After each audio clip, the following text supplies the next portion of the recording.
All right. Okay. So please be guided by the house rules for today's session. All attendees and participants must mute themselves and turn off their video upon entry. The ceremony will be recorded for documentation purposes. For panelists, please only turn on your microphone and video when necessary. And for attendees, please send your questions through the chat box at the bottom of your screen so our team can note this and raise it during our open forum. We begin this webinar with opening remarks from our convener, Dr. Emma Porio, who is also a professor at Ateneo de Manila University's Department of Sociology and Anthropology, project leader and principal investigator of the coastal cities at risk in the Philippines, and the co-director of the Master in Disaster Risk and Resilience of Ateneo de Manila University. I now welcome Dr. Emma Porio. Good. Thank you, Patty. I will not turn on my video because the bandwidth is quite slow here. So, good morning, everyone. Good evening for those who are in Costa Rica. Good early morning for those who are in South Asia. And good morning, everyone. So, in behalf of the Ateneo de Manila President, Father Roberto Yap, SJ, project holder of the coastal cities at risk in the Philippines, let me welcome you to today's webinar on deepening systems thinking for risk governance, equity, and resilience. Before I begin, let me thank our partners in the Department of Sociology and Anthropology, our chair, Dr. Joel Canoday, and also our partners at the Office of University and Global Relations, headed by Father Joey Cruz. And I'd like to thank also Ms. Clarissa Miharis for really helping us in this Asian Peace Builders program and also the Nippon Foundation. And most of all, I'd like to thank Antonia Yulo-Loyzaga, President of the National Resilience Council, whom we owe a lot for their support of the SICAR MDRR for many years, and most recently, the Deepening Systems Thinking course with our partner LGUs. This webinar series, titled Engaging Communities for Risk Governance, Resilience, and Equity, has been mainly organized for the 30 Asian Peace Builder scholars enrolled in the DSA's Ateneo's Master of Social Transdisciplinary Development, or MS Transdev, who are now doing their capstone projects in South Asia, East Asia, Southeast Asia, and Costa Rica.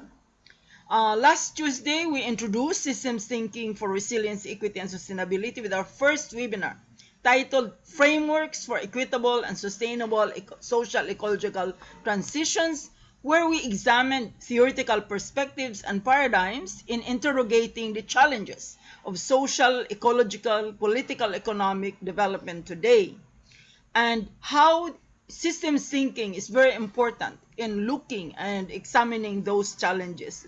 So today we are very privileged to have the President of the National Resilience Council, Antonia Yulo-Loyzaga, who just finished delivering the Deepening Systems Thinking course to re-engineer the National Resilience LGU Resilient Program with the 7 LGUs. In that recently concluded course in June, one of the most outstanding performing LGUs was Ormoc City, headed by Mayor Richard Gomez, and his DSD team headed by Ciriaco Tolibao, who ably supported by their academic partner Visayas State University, Testabada, and their team from VSU. So I'd like to thank the Ormoc City LGU and for their excellent local executive, Honorable Mayor Richard Gomez. So thank you very much for coming to our webinar. I'd like to thank especially my students who are now there, about to sleep in Costa Rica or just woke up in South Asia. So I'm thankful that you make an effort to come and listen to the excellent talks that we are prepared for you. But most of all, I'd like to thank Mayor Gomez. I know and his resilience team and their academic partner, Testabada, for organizing this. And also, I'm really thankful to Mayor Gomez for making time because I know he's a very busy schedule. So thank you very much and welcome. Okay, Patty. Thank you very much, Dr. Porio. Now we officially begin our webinar by calling our first keynote speaker, Ms. Antonia Yulo-Loyzaga, who will discuss Deepening Systems Thinking and NRC's LGU Resilient Program. Ms. Antonia Yulo-Loyzaga is the president of the National Resilience Council and also a member of the Board of Trustees of the Manila Observatory. Let us now welcome Ms. Yulo-Loyzaga. Thank you very much, Patty. Good morning, good evening, good afternoon, where you all are. Allow me first to thank Dr. Emma Porio for this opportunity to share with you what we are doing at the Resilient LGU program of the National Resilience Council. Father Bobby Yap, Father Joey Cruz, the Asian Peace Builders Program, Nippon Foundation. Thank you very much for this opportunity. I'd also like to thank our partners in Ormoc City, the very energetic and dynamic Mayor Richard Gomez, who has been with us every step of the way, and his team that is devoted to this idea of resilience for the city. And lastly, but not least, of course, our partners at VSU, led by Doc Tess Tabada. Thank you very much, Doc Tess, for all the support that you've been given. Today with me are part of the NRC team, Florence Kuangco, who's been a great contributor to this presentation as well. I know Marilu Suplido and Malu Ernie are online as well. Good morning to all. I'm going, I'm going to be very brief. I know that you all have begun the series of lectures already on system thinking. What we'd like to do is simply how we're applying what you have heard in terms of the work of the National Resilience Council. Next slide, please, Florence. So just as a very quick overview, and you've already heard this, of course, the Philippines faces multiple hazards. And what I've done here is just to cover the recent ones. The first one here is, of course, a 6.1 earthquake that we had in 2019, where a new infrastructure that was put in place for the Clark International Airport already showed signs of vulnerability to the earthquake. The second one you see there is not very well known. It is in fact a town of Estancia in Iloilo that suffered what we call a natural technological disaster. So the technological disaster following on the onslaught of super typhoon, actually Yolanda or Haiyan, wherein the power barge that supply the energy to this town actually rammed into the coast, destroying the ecosystem and causing massive evacuations of the people. And recovery, of course, had to, in fact, conform to the multiple damage that the super typhoon caused, sociological and ecological. Last one, of course, is very familiar, and we are looking now very closely at biological hazards and the impact on resilience. You see there, of course, the COVID-19 virus rendering. Next slide, please.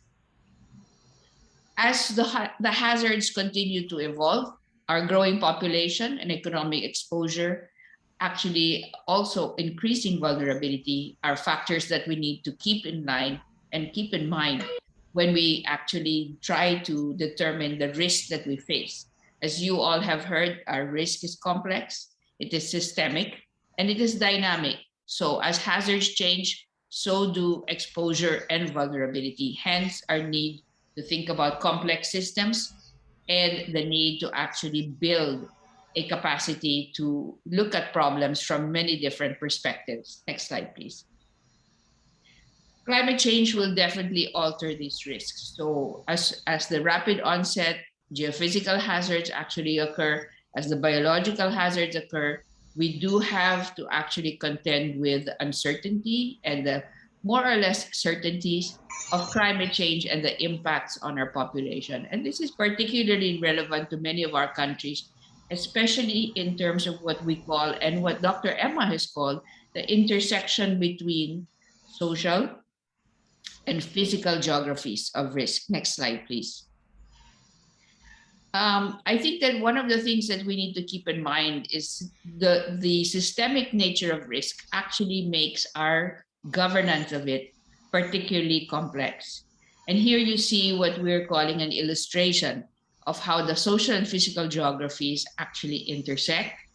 And the first slide there that you see is actually a slide of an event that took place after the prolonged droughts of 2016 in Kidapawan City and in Cotabato, the province. This is an aerial view of a violent incident that arose when, in fact, due to the drought, communities and farmers came down from their areas in order to request assistance in terms of food aid from the city. So the climate and weather related hazard triggered a social event and certainly spilled over into what we call a compound risk, that represents both the social and physical geography. Secondly, here we have a huge CBD, as many of you know, in Taguig. This is the aftermath of the 6.1 earthquake I showed earlier.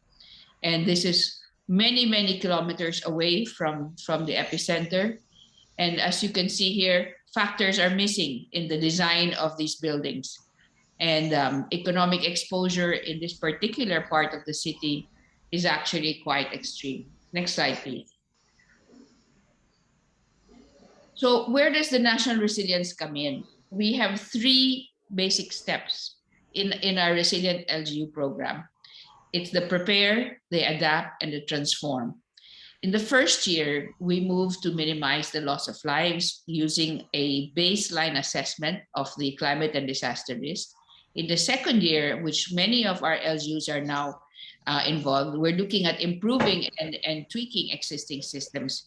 In year three, we're looking at transformative change. The idea here, and this is the rendering from the Global Assessment Report, is to move into risk-informed, systems-based approaches for decision-making. Risk prevention is our priority, and living with uncertainty is certainly the prevailing theme for our work. So risk-informed, systems-based approaches and living with uncertainty. Prevention is key. Next slide, please. In order to do that, we organized a partnership structure that crossed sectors. And here you see, in terms of the structure, we have a private sector co-chair and a co-chair for government as well.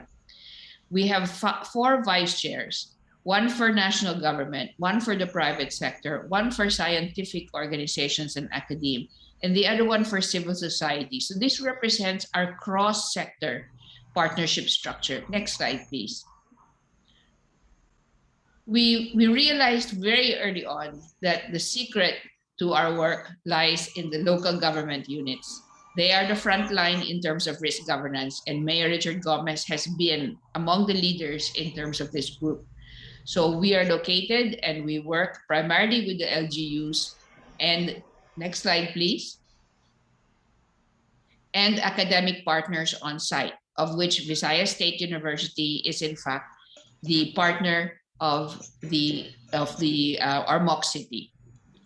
I see a question there on the barangay. Toshiki, LGUs are the main political unit. The barangays are the neighborhood scale or the village scale political unit.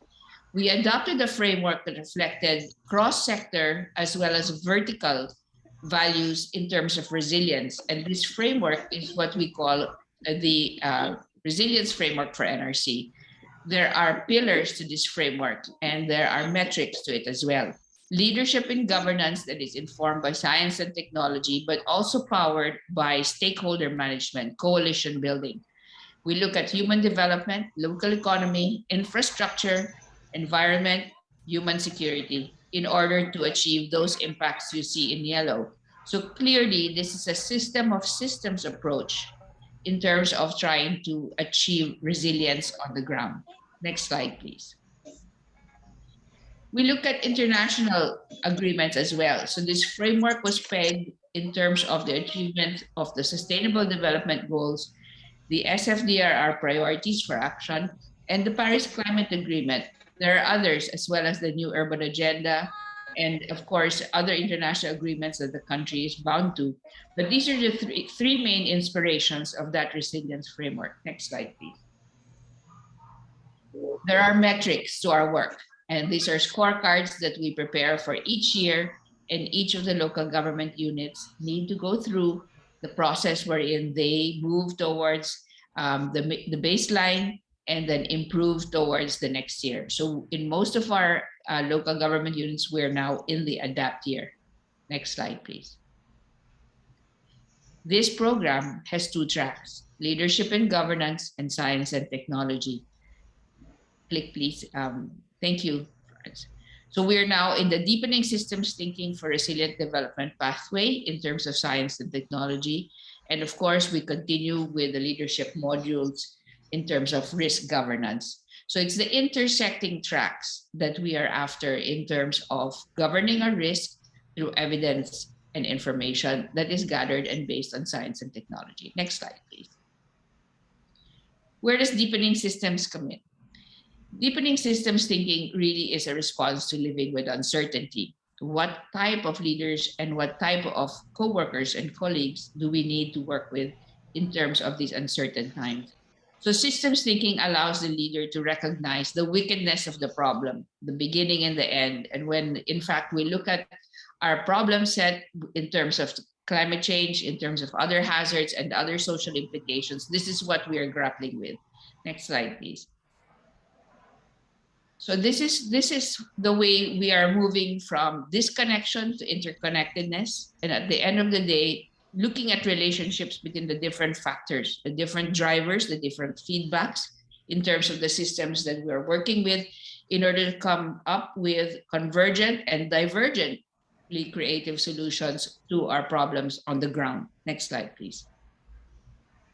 So essentially what we're looking at is a set of finite resources, which hopefully we can regenerate by our actions. But we're looking at energy, food, and water, and the intersections between these to sustain our communities and our cities. These finite resources, however, need to be managed in a framework of policy and governance that is highly contextualized. And as Doc Emma has pointed out, that context is what should drive our solution building. Next slide.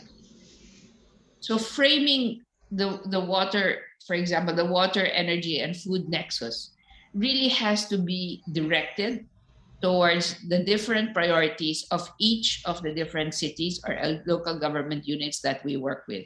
Here we have a framework for sustainable adaptation and the kind of enabling policy and an institutional environment that is needed in order to manage these resources in order to support the city or the different communities that we live in. So this scales up from the very ground up, barangay-based, all the way up to the city, but it involves ecosystem services that may or may not be regenerated depending on how we manage our cities. Next slide, please. And here's the management framework of a smart city. Eventually, what we would like to do is move towards the kind of data and analytics that are necessary in order to capture as much as possible the way systems work with each other and make decisions based on trade-offs, if you will, but cost-benefit analysis that actually is based on evidence. Next slide, please. So the idea here for us is the first step is to decide to invest in prevention. So that involves science and adaptive and anticipatory technologies. I show here the work primarily of Doc Emma and her team in Iloilo City, which features the social vulnerabilities index they constructed and the flood exposure that in fact was mapped in the different barangay halls. So for those of you who aren't familiar, barangay halls are typically where evacuation takes place. If you look at the side by side here, you see where social vulnerability is highest and the flood proneness, the flood exposure is also highest. If you look at those infrastructures that in fact are supposed to support evacuation, they themselves are mostly in the flood zones. And this is where we find our work in appreciating mapping technologies, spatial analysis is particularly relevant. Next slide, please. In Iloilo City, there also was a climate analysis done, and here we're showing just the rendering of the 8.5 scenario moving forward in the medium and long-term future. So what has happened in Iloilo City is really how do we now contend today with our hazards that we know and those that we are expecting in the future. Next slide, please. So on the technology side and the science side, we're looking at, for example, the deployment of sensors to actually give environmental data to the city in order to make decisions, and the analytics required for COVID-19, for example, that are superimposed on the social vulnerability that we've already begun to analyze because of Doc Emma's work. Next slide, please. So here is another example of systems thinking for evidence-informed risk governance. And this is Cagayan de Oro City, where you have, in fact, the risk analysis for COVID superimposed on the actual hazards that Cagayan de Oro City faces. And that includes where their health facilities are and what they need to, for example, take into consideration given their exposure to multiple hazards other than COVID. So this type of geospatial and temporal analysis best captures the systemic nature because this is a dynamic platform. We can continue to update this as data comes in. Next slide, please.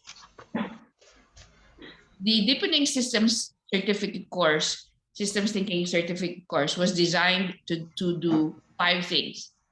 Frame the city's problems in a systems way, explain the linkages among the pillars that you saw in the framework, translate systems thinking into programs, plans, and actions, revisit and recalibrate local plans in order for them to now invest in an annual investment plan that actually reflects the risk that they're facing.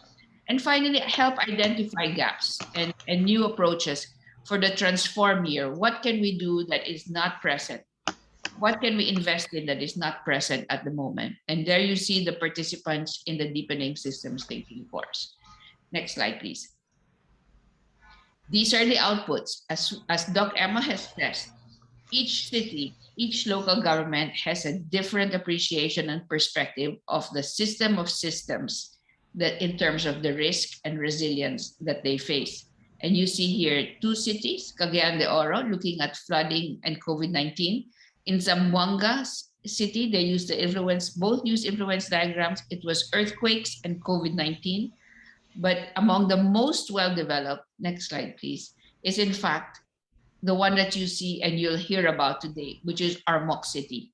And this is the product of the collaboration between the mayor and his team and Visayas State University, which actually links the impacts, exposure, vulnerability, and the capacity of the city to the different pillars of the resilience framework and the scorecard performance as well. It is a particularly complex rendering, but you'll hear more about this. And this was one of the most well-developed influence diagrams that we've had as a result of the course. Next slide, please. Last few points. As we develop the systems understanding of the challenges that we face locally in terms of resilience, we need to forge multi-stakeholder partnerships principally to co-own and to reduce risk across the different sectors and across the different scales of decision making. We need to co-generate the knowledge through institutionalized LGU and higher education institution partnerships. This is indispensable. We then need to co-create the innovative solutions to strengthen risk governance. You see 3 images there. One in Zamboanga City, where human security is a high priority. And so we've had to engage not just with the private sector, the government, and the university, but even elements of the uniformed armed services as well. This is a given in terms of the risk profile of Zamboanga City. Then you see Cagayan de Oro City, that is a very prosperous city commercially. And that's the Adopt a City campaign that the National Resilience Council actually has.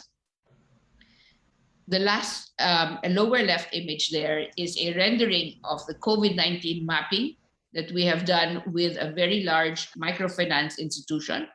And so CSOs are a big part of this work as well. The area of work is one of the largest informal settlements in Metro Manila and the epicenter of COVID-19 in that particular city, which is Caloocan City. Next slide, please. Lastly, our journeys are all globalized. And we say globalized, we need to keep in mind that in fact our international agreements are part of our globalized world. These need to be reflected in our national agreements as well and policies. And you see there the Philippine Development Plan, the National Disaster Risk Reduction Management Plan, the National Climate Change Adaptation Plan, and the National Security Strategy. Our whole of society approach is indispensable in this work, not whole of government, whole of society. Finally, the work that we're doing at the National Resilience Council Resilient Local Government Unit Program is to bring together the different interests, values, and priorities across different sectors and scales. That's reflective of the whole of society approach, necessary for the system of systems approach in terms of resilience. And finally, through leadership and governance, science and technology, exemplified by Mayor Gomez today, the kind of impacts that we're looking for in terms of resilient local government systems, reduced deaths and damage, and finally, development continuity. On that note, I thank you very much for listening to our work, and we hope to answer any questions that you may have and possibly for you to join us if that's an interest of all of you. Thank you very much, Doc Emma. Patty? Hello, Patty. Yes, po. Yeah. Mayor Gomez will next speak. Mayor, thank you very much for coming in. I know we're very busy, so we thank you very much for sharing with us your risk governance experiences, the challenges, and the innovations that you have done. So, Patty, can you please call on Mayor Richard Gomez again? All right. Thank you very much, Miss Tony, for your talk on NRC's LG Resilient Program. For our next speaker, we have Honorable Richard Gomez. He will speak about deepening systems thinking for risk governance, resilience, and development, the mayor's perspective. Mr. Gomez is currently the mayor of the city government of Ormoc, Leyte. Let us welcome Honorable Gomez. Thank you so much, Patty. Ms. Tony, thank you so much. And to everyone in this workshop, thank you so much. Let me present to you the mayor's perspective on the deepening systems thinking for risk governance, resilience, and development. As you all know, as an LGU, we are faced with different problems every day. But what I'm going to show you is just a perspective and some of the things that we've been doing with regards to COVID-19. It's a privilege to be invited again to speak about our best practices here in Ormoc during these challenging times. I'd like to thank Dr. Emma Porio for having me here to share my perspective in this deepening systems thinking for risk governance, resilience, and development. Thank you so much, Ms. Tony, as well. Ladies and gentlemen, the city of Ormoc is grateful to be part of this deepening systems thinking certificate course offered by Ateneo de Manila University and the NRC last month. It has deepened our knowledge on how to make our local government systems resilient by properly identifying priority problems and issues, adopting scientific and multidisciplinary approaches to respond properly to them, and more importantly, to plan for future happenings that might come so that the risks are reduced. I'm showing you, as I speak, different slides. Ormoc is one of the first few LGUs in the country to declare a community quarantine, imposing border control measures. If you can show the first slide, please. The training is relevant and timely in this time of pandemic. While Ormoc City is not a stranger to climate-related catastrophic events, COVID-19 is of a different level. It's a different animal. It has tested man's capacity to outwit a brainless and invisible weapon of death, sowing worldwide chaos in its wake, causing economies to fall, and furthering environmental damage. Next slide, please. Here in Ormoc City, the two issues that the pandemic has caused are the damage to the economy because of the closure of businesses, loss of jobs, as well as disruption of education. It is a daunting task to just solve these two top issues, not to count the other attendant one. However, with this training, the participants from the local government who have had opportunity to interact with other local government units were given clarity on what should be addressed first. Next slide, please. And how to address it. We took stock of what we have and what we don't, what to have and what to dispense.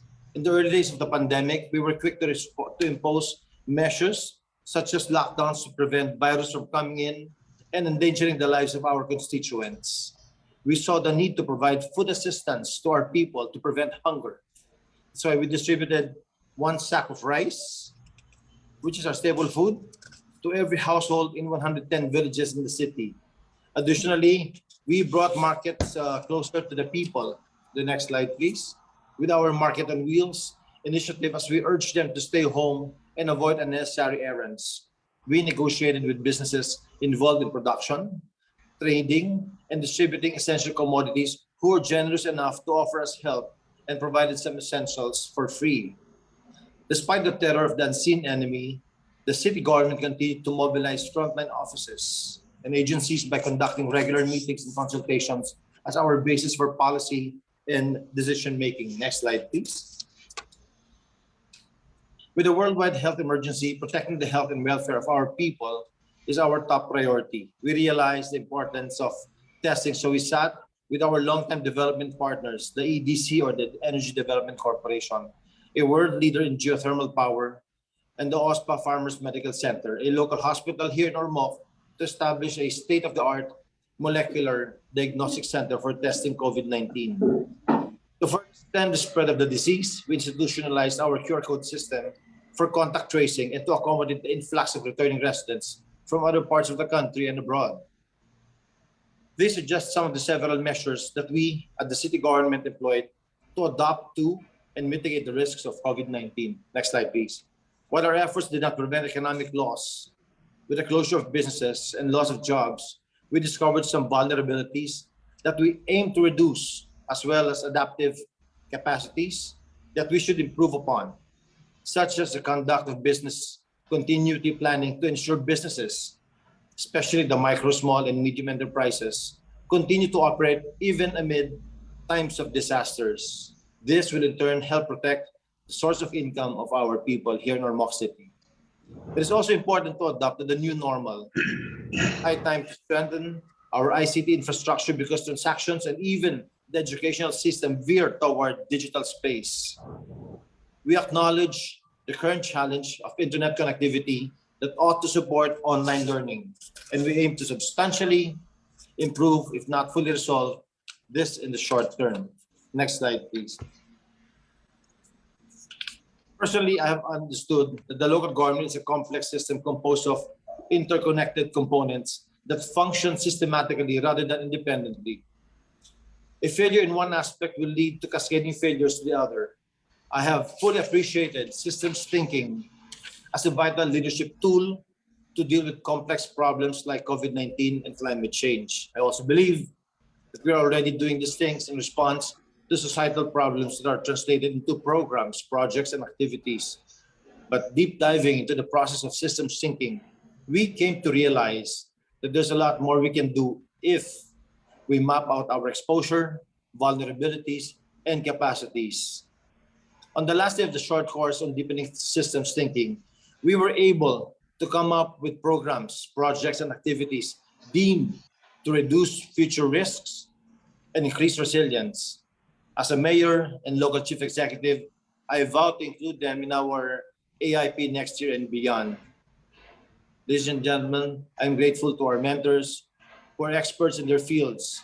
From the knowledge they imparted to my colleagues here in the local government unit, I, champion, learned a lot in planning, budgeting, and financing these proposed interventions in our pursuit of resilience. I'd like to thank the NRC and everyone in attendance today. Thank you so much, and I hope you got something valuable out of my brief sharing. And lastly, during this pandemic, last slide, please. Always remember that, last slide, please. That during this pandemic, discipline is what will save us. Thank you so much, and good morning.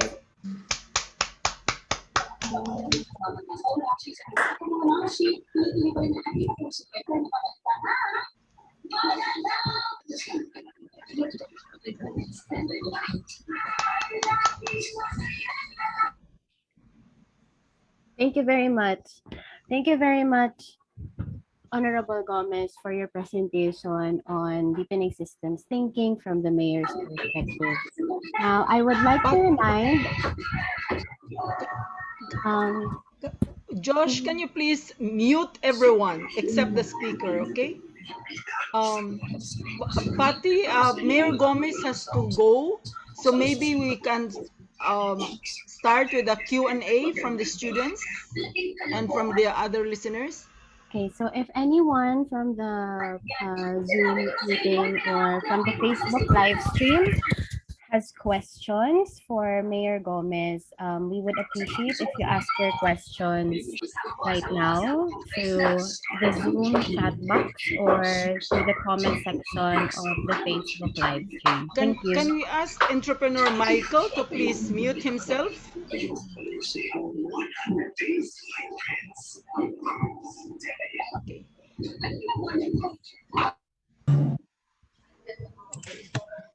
Sorry for that. If anyone has questions regarding Mayor Gomez's presentation, you may ask through the Zoom chat box or through the Facebook live stream comment section. Patty, may I moderate this session, please? Yeah. Yes, Mayor Gomez, thank you very much. I really feel that Ateneo and the Asian Peace Builder Scholars and the NRC, of course, has been very benefit by your insights. So, to my students in Costa Rica and South Asia and East Asia, if you have, this is a very rare moment to have the privilege of one of our outstanding mayors in the Philippines to hear him speak. So, if you have questions or comments, please say it now because he has to go in a few minutes. Mayor Richard, while we're waiting for the questions, would you like to have some additions? Maybe you'll tell us what are the pressing issues of your time now? Or Yes, ma'am. Thank you so much for this opportunity. I think one thing I learned in being mayor in the city is that it is very important for us to work with the different departments, with different people, different organizations. As a mayor, I will admit that I do not know everything. I know some or a few, but I strengthen this knowledge by including other people and organizations with the things I do here in the city. And I believe that with different heads thinking together, we can come up with conclusions and decisions that will be beneficial for our city. Mayor, you are speaking to my students in Costa Rica. These are advanced graduate students doing their capstone project. And so, half of them are in Costa Rica, others are in Sri Lanka, in other parts of South Asia and East Asia. We have 13 students from Japan, and they are very much advanced. They have an average, say, 10 years of experience in the field. So, do you have any message for NGOs and leaders in the community who are trying to make change and apply systems thinking into their programs? Doc Emma, Yes. just very quick. Okay. Sorry, Mayor. Emmy Yoshinaga has raised her hand, so just in case you have not seen. Yeah. Okay. Sorry about that. Emmy, go ahead, quick. Identify yourself and ask your question to Mayor Gomez. Hey, Amy, go ahead. Josh, maybe Amy is muted, okay? Participants may unmute themselves. No, you be the one to unmute, okay? Thank you, Mayor. I would like to ask you one question. How can you, because you are the one with the top, so how can you hear the voice from the field? Thank you. As a mayor of a city, uh, people consider us as leaders of our places, and it is easy for us to call on for help from other people, from different organizations.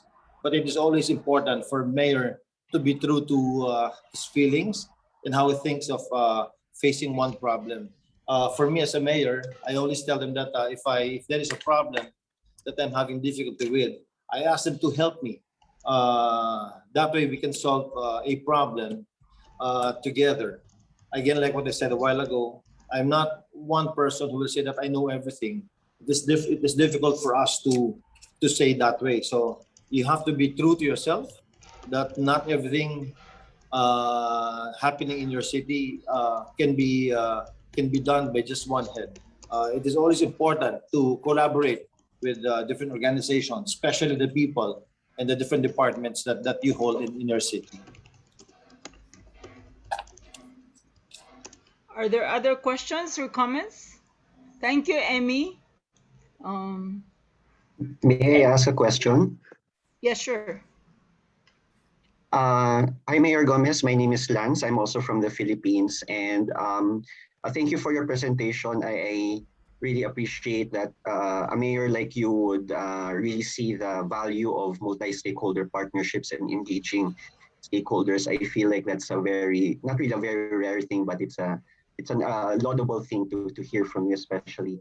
In that regard, with regard to engaging a lot of stakeholders, different sectors, I see in your presentation some benefits to kind of building that multi-stakeholder engagement. In your perspective, what are some of the more challenges, no, especially from the perspective of a mayor, challenges of broadening and engaging different stakeholders in your city? Thank you. Uh, Being a mayor, there are a lot of we are faced with different challenges every day, not just with disaster preparedness, but problems like hunger, loss of jobs, drug problems, peace and order, food security. And this is the reason why, number one, is very important to choose the people you work with, the people you hire in government. Uh, a lot of people try to enter government because they think the work is easy. Maybe yes, but we have to, as a mayor, we have to level up our standards of hiring people. That way, we won't be hiring people who doesn't work, people who doesn't think. Especially in this day and age, it is very important to look for people who has the heart to improve a city by working hard and by contributing to the success of a development in the city. Okay. Thank you very much, Mayor Gomez. Thank you, Are there ma'am. other questions or comments from those who are in South Asia, in Japan, those who are There's a question on the chat box from Kasumi. He okay. asked, what do you think, Mayor, what do you think is the unique characteristic of Ormoc City that contributed to or hampered the process of COVID-19 response? What is unique in Ormoc City is that basically, yes, basically the people of Ormoc are very nice people. No, in Tagalog, mabait na mga tao ang mga Ormocanans, and if you make them understand of what you're trying to do to the city, they will really follow. There are hard-headed people sometimes, but majority of our people in Ormoc are very nice people. And maybe one more factor that has contributed to people following things that we do here is because we are a city vulnerable to disasters, and we've experienced so many disasters in the past. The flash flood of 1991 that killed 8,000 people in 45 minutes. We've been hit by the strongest typhoon in the world, Haiyan. We've been hit by very strong earthquake, and we're always hit by typhoon. So that's why it's very important to get the cooperation of the people. And Ormoc, the population of Ormoc has shown that if we work together, if they follow the leaders, things can be done, and we can lessen the risk, and we can lessen the number of deaths during a say pandemic or disaster or a big event. Everything that's happening right now is because of what has happened in the past. Oh, that is very good, Mayor Gomez. In fact, the next question comes from Ed Mangawang from the VSU, and he says, Mayor Goma, what is your perspective of the role of climate and disaster risk financing as a component of your system for climate adaptation and mitigation? Some uh, people are very results oriented, but the thing with climate change adaptation and mitigation is that you do not see what you are doing until you are hit by a disaster. No? So it's very important to explain to the people the things that you do, the things that you prepare for, and the things that you have to spend on. And they will only see the benefits of all the things that we do with regards to climate change adaptation and mitigation, only when the disaster has happened to one area. Okay. Tess, there are no more questions from the FB Live or from the. I cannot see anything here in the chat box. One Anything moment. from the FB Live I, stream? Patty is the one. I do not have access. Patty, are there questions from the FB live stream? Oh, Ma'am, Can I none have po. one question? There are no. Oh, yes. Yes, please. There's a question from the Zoom audience. Uh, uh, Hello, Mayor Gomez. I'm really appreciate what you have done. And my question is that when government officials do something, when they have set kinds of policies or whatever things they are doing, so there are always criticism that they are doing for their political agenda. So those kinds of criticism always usually come. And in your experience, is there any attacks or criticism based on your uh, uh, the response plan? Thank you. Jeffrey, can you tell Mayor Gomez, please, where are you from and what you're Oh doing? yes, Yeah. my name is Jeffrey, and I'm currently in Costa Rica, but I'm originally from Myanmar. So because we have this quite similar experience that when government do something based on this COVID response plan, there are always criticisms and those kinds of attack politically. Thank you. Yes, thank you, Jeffrey, for that question. For a mayor of a city, it is very important to have a very strong political will. I've done so many unpopular decisions in our city, and I've been hit by critics. But in the long run, they've seen that the things that I try to implement in the city has brought benefit to our people, to their health, and to uh, to their properties. So, for example, in Ormoc City, especially in most provinces in the Philippines, people are not used to wearing helmets. But I grew up in Metro Manila, and I'm a motorcycle rider. I know the importance of safety and physical security when riding a bike. So I implemented a helmet ordinance in Ormoc City that you cannot ride a motorcycle without wearing a helmet. And I took a flack because a lot of people here wear helmet, ride motorcycles, and there's thousands of people. So their first critic was, why do I have to implement that when they've been used to not wearing helmets for decades? And they said that the helmet is very very expensive. So I showed them the data that a lot of our traffic deaths in Ormoc City are caused by motorcycle riders having an accident. So when they realized that the data is very high, I told them one thing I can do is to help the habal-habal. Habal-habals are motorcycle transport system in the inner parts of the city. So I gave out about 15,000 helmets to all these habal-habal community drivers, and that made them quiet. One of the things that I also changed here was to put in one-way streets in our city. I was criticized for doing that because they said that they've been used to the traffic, but I said I'm not used to the traffic, so I have to do something about it.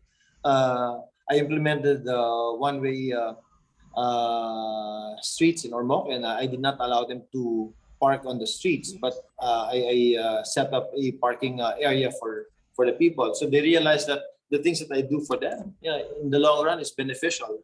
So people kept quiet. And then one of the things also I did was during the pandemic, I closed on the borders.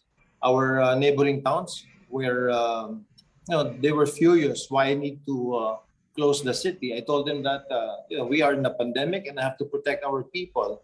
So even if you get mad at me, my call of duty is to protect our people in Ormoc City. So I closed the border for about 2 months and a half, and that really prevented our city from having COVID cases here. We were COVID free for about 9 months until the interagency task force mandated us to open our borders so that other towns can come in, so that businesses can open. But I told them business in Ormoc somehow is moving. I told them also the risk of bringing in people from other towns. And true enough, when we opened our borders, just in the first 2 weeks, we had a rise in COVID cases, and up to now we're still trying to control that. It's really a matter of political will. If you're not scared to lose in the next elections, you can do a lot of good things for your city. Okay. There's another question here. It says, what is the main factor of key achievement, good governance for preventing disaster and pandemics? What was the key lesson that you can share with us? This question, yeah. Okay, Mayor? Uh, what is really important here is preparation and foresight. These factors that are very important for an LCE. You have to call new people and tell them to prepare, and you have to adapt right away, and then you have to move on with what's happening and make things better, even if you're hit by a pandemic just like COVID-19, and you have to live with it. But you have to make sure that people are protected, people are prepared in what is happening around us. Yeah. That is very, very important. Preparation. This question, by the way, came from Moni Van Rim in Costa Rica. They're open now. They have face-to-face. So our conditions. Mayor Gomez, I saw in your slide about your online and digital education program. Can you elaborate on that? That might show other cities on Yes, ma'am. managing. Yeah. In the country, the Department of Education does not allow us to do face-to-face yet. So we have to do Zoom learning activities such as this. People are not allowed to go to classrooms yet. It is very difficult, as a matter of fact, ma'am, because especially for kids whose attention span is very short, a lot of children are having difficulties, and these are some of the things that we need to again adapt to and then improve on.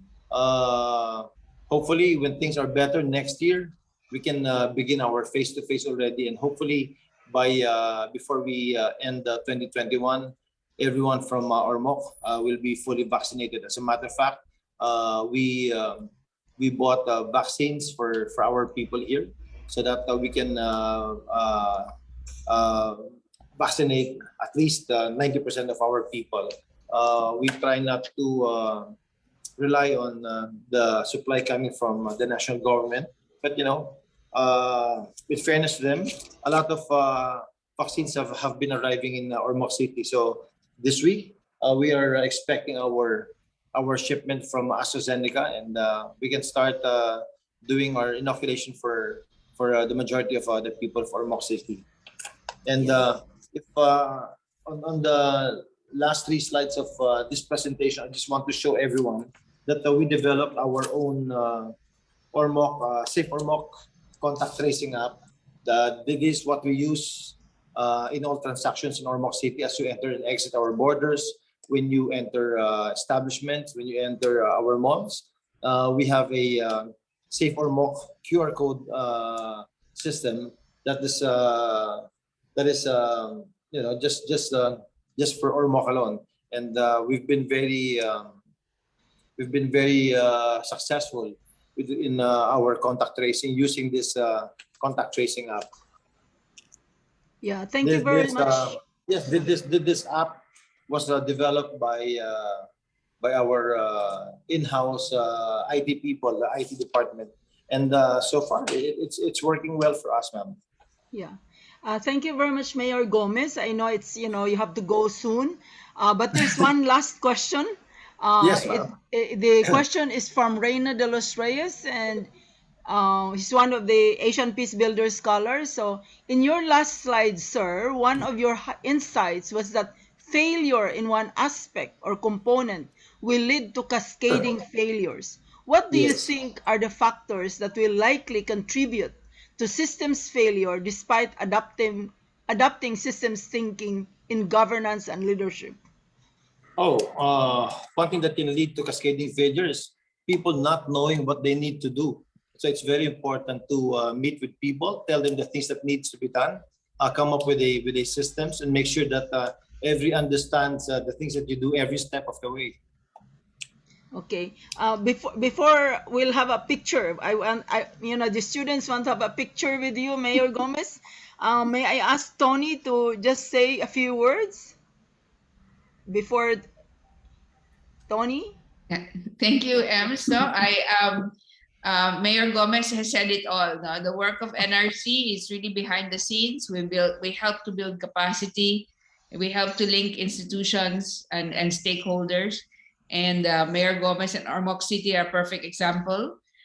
Just to share with you, the company that Mayor Gomez mentioned, ADC, has actually adopted Ormoc City officially. And so we are now looking at ecosystems-based and nature-based solutions to adaptation together with the city and in line with the environmental pillar of the scorecard. So private sector, civil society, the LGU, the Academe are all working together in Ormoc City. Thank you very much. Thank you. So, Mayor Gomez, my fellow professors here asked me, starstruck ka na ba? Bakit nandito si Mayor Gomez? No, I said, you'll be surprised. Mayor Gomez is one of our outstanding mayors, So anyway, thank you very much. And can we have a picture for, our documentation? And also, we'll send this to Nippon Foundation and University of Peace in Costa Rica. Yeah. Can you Right, please so put on your video? Yeah. Can everybody put on their video for the picture? So let's start with panel 1. 3, 2, Yeah. 1, smile. Panel 2, 3, 2, 1, smile. Panel 3, 3, 2, 1, smile.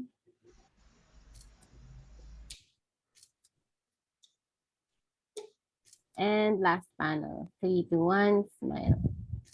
All right, thank So you. we have almost 100 here. Mayor Gomez, thank you very much. Our FB live stream often gets around 2,000 views a day. Thank you very much, ma'am. It is a wonderful Thank you opportunity. very much, and Thank you so much.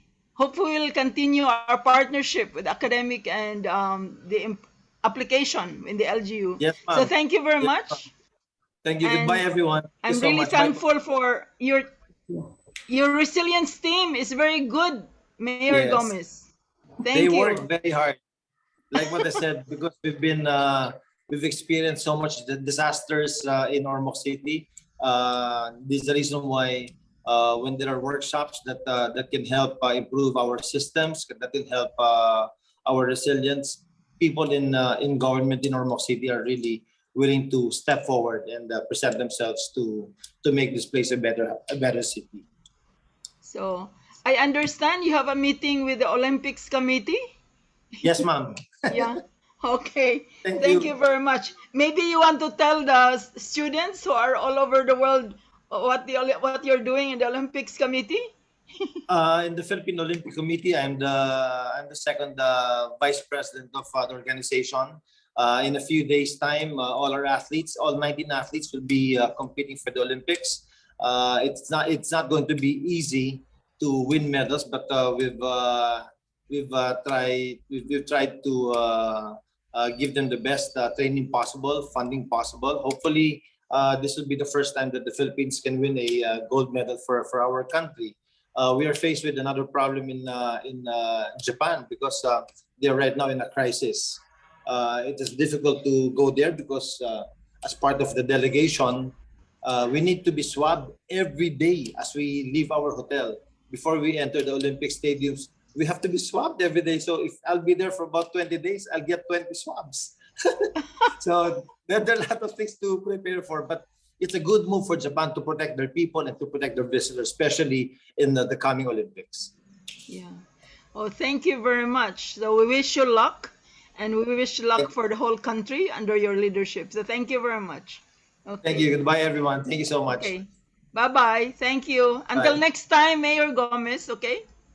Yes, ma'am. Anytime. Thank you. Because this Asian Peace Builders is every year.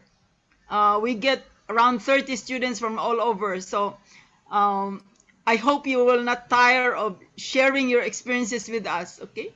Thank you very No, much. ma'am. Thank you. Okay. Thank you. Bye bye. Okay, Patty, it's your turn. Thank you very much, Mayor Gomez.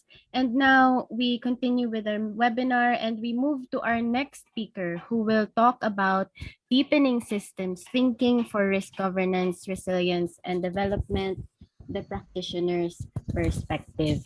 Mr. Ciriaco Tolibao II is currently the Disaster Risk Reduction Management Officer of the City Government of Ormoc, Leyte. Let us now welcome Mr. Tolibao.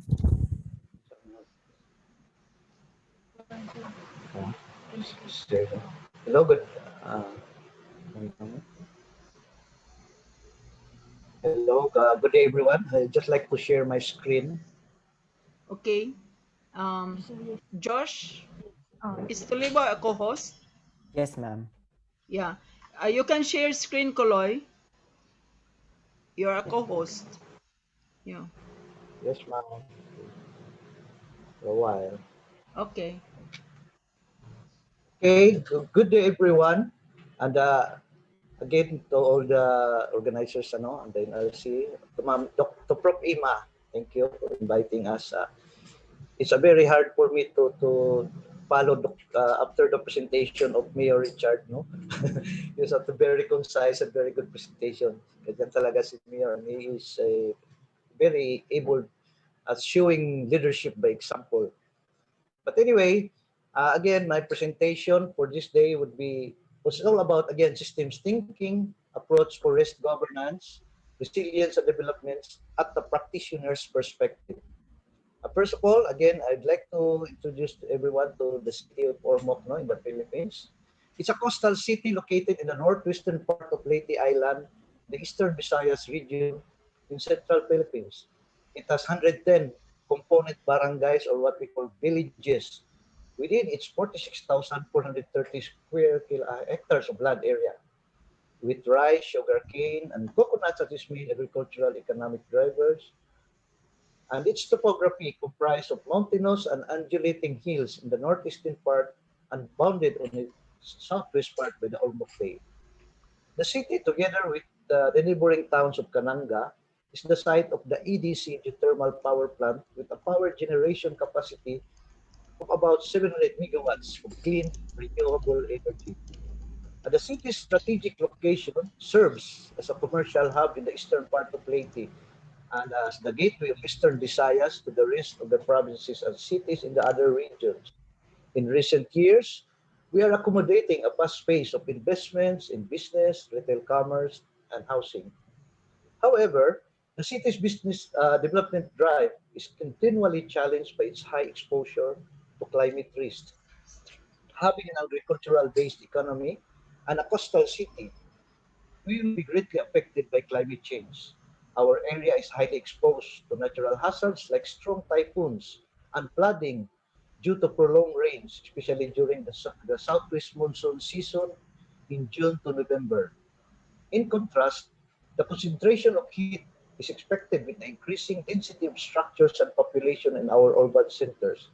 With climate change, we are anticipating an increase in rainfall and rise in temperature.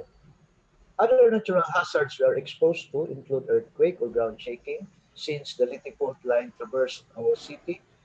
Other natural hazards includes ground shaking, and again, rain and earthquake-induced landslides in our upland areas. But with all these natural hazard exposures that we have, for this report, I will focus mainly on the context of the COVID-19 pandemic and its effect on the closure of businesses, especially its effect on our micro, small, and medium enterprises, and the disruption of our educational system due to the COVID-19 pandemic. It's also like to discuss the major effect to the resilience pillar, as discussed by Ma'am Tony, on local economy and human development, its exposure, vulnerability, capacity, and measures to illustrate the system's thinking and its interconnectedness effect. For the first issue we identified, issues on the closure of businesses. For the local economic framework, its effect on the local economic framework, no? The border lockdowns and other health protocols implemented to address and spread the virus, as Mayor Richard again said, we are the first city to impose a border lockdown last March 2020. It's caused a major disruption in the flow of goods and services and restricted the movement of people, resulting to business closures that affected a lot of element and exposed sectors and assets. But we highlight the most exposed, including the loss of job and income of our daily wage earners, the MSME entrepreneurs, the livelihood of the informal sectors, like the sidewalk, the transient and ambulant vendors, the supply chain actors, and the general consumers, because with economic disruption, the supply and logistics are also affected.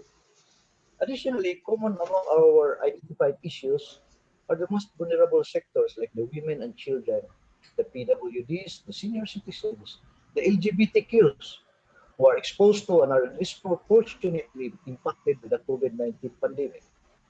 Some of the conditions that make these elements and sectors vulnerable are the lack of business continuity plans of the businesses operating in the city, especially among our MSMEs, which is if not addressed would ultimately lead to business closure and loss of jobs among workers in the formal sector.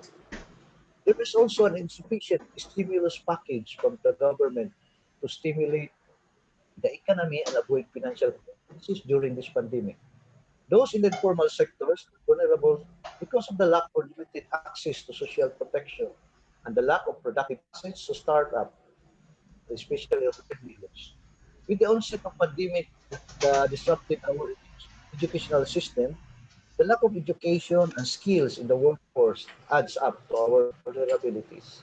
On the other hand, the the LGU's strong partnership with the business sectors help enhance our capacities and minimize the risk of business closures amid the pandemic. Ormoc City has an active micro, small, and medium enterprise development council. We had a livelihood federation to support small business owners and displaced workers, including those in the informal sector. Our functional technical education and skills development center equips our constituents with technical vocational skill to help them find jobs. To complement our capacities and reduce our exposure to hazards, we aim to implement the following measures or PPAs.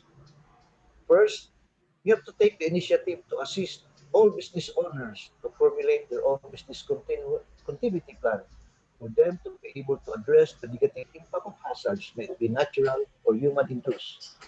Right now, we have already conducted the business continuity planning through the assistance of the National Resilience Council and DTI. The city also initiated a program to offer technical vocational scholarships and skills development training for job seekers. In terms of livelihood, We aim to pass a legislation and implement plans to organize our informal sector workers. Again, the sidewalks, the transient work, and the ambulant vendors. There is also a move to increase our local budget allocation for livelihood program support. In addition to establishing partnership with private companies like the Energy Development Corporation, we already have a tripartite agreement with them, as mentioned a while ago, to have a socio and environmental activities with EDC. We also plan to support their sustainable livelihood projects like in coffee and cacao production in our upland areas of the city. We also propose to offer incentives for businesses that employ DRRM, CCCAM initiative, and investments. To augment the stimulus package from the national government, we also propose to establish a loan facility to be managed by the city to support our micro, small, and medium enterprises. With all the proposed capacities and other measures we have mentioned, the local economy and the human development pillars will also benefit because people are able to keep their jobs, their livelihood, and other sources of income if businesses continue to operate. Related crimes out of desperation can then be avoided and peace and order can be maintained. If these measures are in place, the infrastructure pillar can also benefit from the continuous operation of businesses, especially in the construction industry. Supply and logistics can continuously function amid the health crisis and economic disruption. Moving on to the second issue, which is the disruption of the educational system in the context of the pandemic, the most exposed elements or sectors are, of course, the learners, especially those in the senior high and college level, including the teachers, the parents and guardians, and the operations of private schools and other higher medical educational institutions. Also, our current digital infrastructure is one of the challenges that makes us vulnerable, especially with the unstable internet connection and the lack of devices for blended learning in view of the face-to-face classroom meetings. For up to now, we are still not allowed for classroom face-to-face meetings. And another vulnerability identified is the low capacity of parents or guardians to support blended learning in schools, the needs of their children, both in terms of finance and literacy. The private schools or the higher educational institutions are in danger of closing too amid this pandemic with the lack of insurance as a risk transfer mechanism. In terms of capacities, we consider our strong partnership with our stakeholders in the academy, especially for Ormoc. We are fortunate that we have a partner academy in the Visayas State University. The private and the business sector, it is really a plus. No? The city government also supports students through scholarship programs and support the teachers by providing them additional allowances from the city. We also consider the presence of Wi-Fi vending machines as an additional capacity to support online learning in areas where they are not installed, where they are installed. To complement these current capacities, we plan to enhance our digital infrastructure, particularly improving our internet connectivity and providing equipment support for blended learning. For the LGU aim to support the development and implementation of a learning continuity plan for schools in times like this, as well as the vaccination plan for students, in a transition plan for the return of face-to-face classes post-pandemic time. We also plan to offer other types of scholarships to increase the number of students we can support. Another measure we are keen to implement is organizing and mobilizing volunteers to mentor parents and learnings during this pandemic. With these proposed measures, the human development pillar can benefit from the prevention of dropouts. If blended learning scheme is effectively supported, additionally, uh, other measures in place, we could still produce quality graduates that will ultimately form part of the workforce.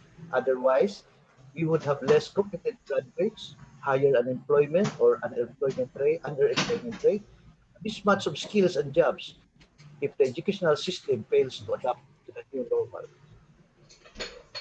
On this next slide, we map out the interconnectedness of the hazards, exposures, the vulnerability, capacity as well as the responsive missions in the form of programs, projects, or activities to visually illustrate system thinking. As previously mentioned, this presentation is centered on the context of the COVID-19 pandemic as a hazard. Two of the direct impact of the hazards we identified again are the closure of business and the disruption of the educational system. The exposed units in the uh, local economic pillar and the human development pillar have common vulnerabilities, including poor digital service infrastructures, and that is the lack of or slow internet connectivity. And we also lack devices or equipment to support both blended learning and digital transition of business operations in these new normal situations. On the other hand, the capacity to withstand the pandemic that is common in the priority issues we identified is our strong partnership with our strong development stakeholders. As Mayor Richard said a while ago, we really need not to integrate and to ask assistance from other sectors to provide us with the needed technical and financial support. Like the city to help us, especially for development stakeholders, to help the city in disaster preparedness, response, recovery, and rehabilitation efforts. To mention some, the responsive measures that reduce exposures, vulnerabilities, and enhance our current capacities in the short term include the conduct of business continuity planning, yes, that we have been doing now, and large businesses to ensure the continuity of their operations amid any crisis. Medium-term measures include providing sustainable livelihood and alternative skills training programs for their employees. While in the long term, we plan to establish a loan facility to support the businesses. The city also plans to enhance the ICT infrastructures to provide a stable internet connection to support blended learning and business continuity, while supporting students through scholarship programs and developing a transition plan for the return of the face-to-face classes post-pandemic time. It is therefore noteworthy to examine the interconnectedness as a measures we identify from one pillar benefit the other resilience pillars.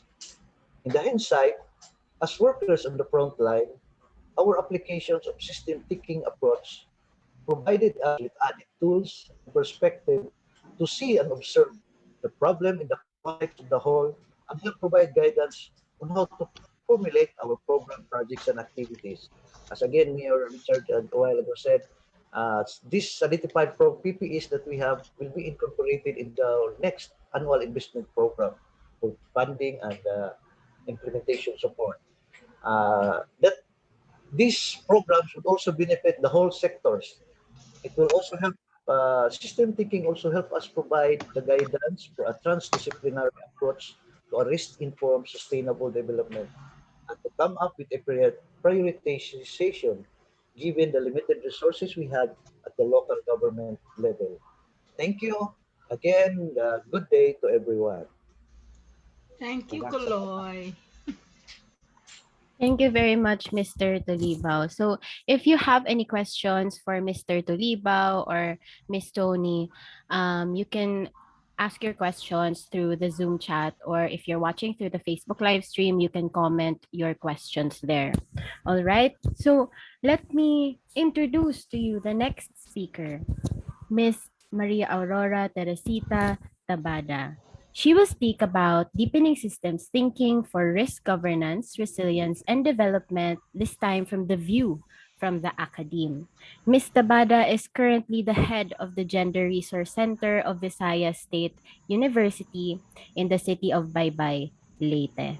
Let us now welcome Ms. Tabada. Thank you, Paki.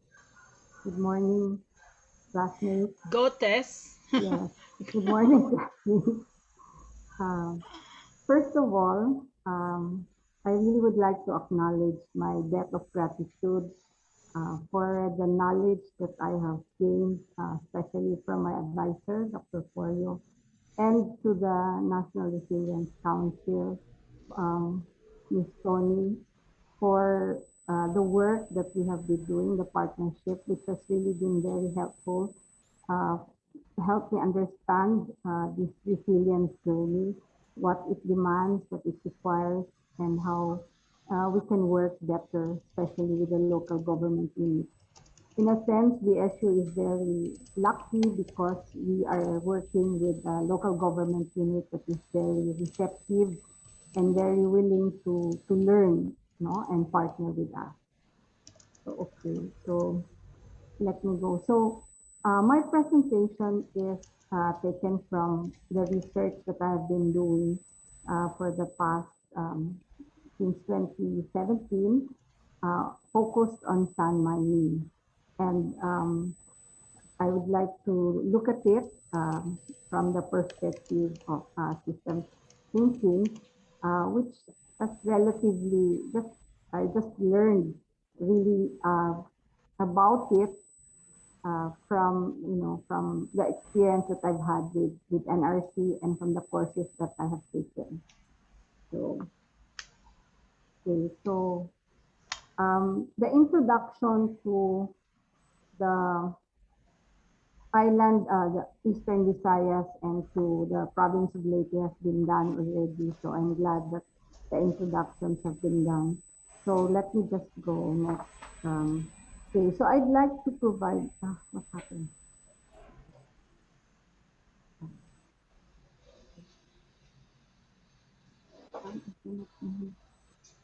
I cannot, Patty, I cannot move it.